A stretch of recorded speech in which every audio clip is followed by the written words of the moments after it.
एक महत्त्वाची अपडेट नीट प्रकरणातली नीट पेपरफुटी प्रकरणातले आरोपी डॉक्टर मनोज शिरुरेच्या लातूरमधील फ्लॅटवर विशेष क्लासेस भरायचे अशी माहिती सूत्रांनी दिली आहे। तर आरोपी प्रल्हाद कुलकर्णी शिरुरेच्या फ्लॅटवर क्लासेस घ्यायचा असंही सूत्रांकडून कळतंय। तर मोठेगावकर क्लासेसची प्लॅटिनम गोल्ड बॅच ही विशेष होती।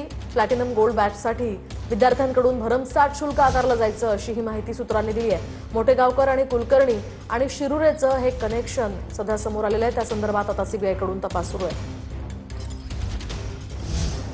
आणखी एक महत्त्वाची बातमी याच संदर्भात लातूरचा बालरोग तज्ञ डॉक्टर मनोज शिरुरेला अखेर अटक करण्यात आली आहे। तर गेल्या आठवड्यामध्ये पुणे सीबीआय कार्यालयामध्ये शिरुरेची अनेकदा चौकशी करण्यात आली होती। पेपरफुटी प्रकरणात आतापर्यंत 5 डॉक्टरांची चौकशी करण्यात आली, मात्र केवळ शिरुरेलाच अटक करण्यात आलेली आहे। मनोज शिरुरे पीव्ही कुलकर्णीच्या संपर्कात होता अशी माहिती आहे। शिरुरेनं केमिस्ट्रीचा पेपर 2 ते 3 लोकांपर्यंत पोहोचवल्याचाही आरोप आहे।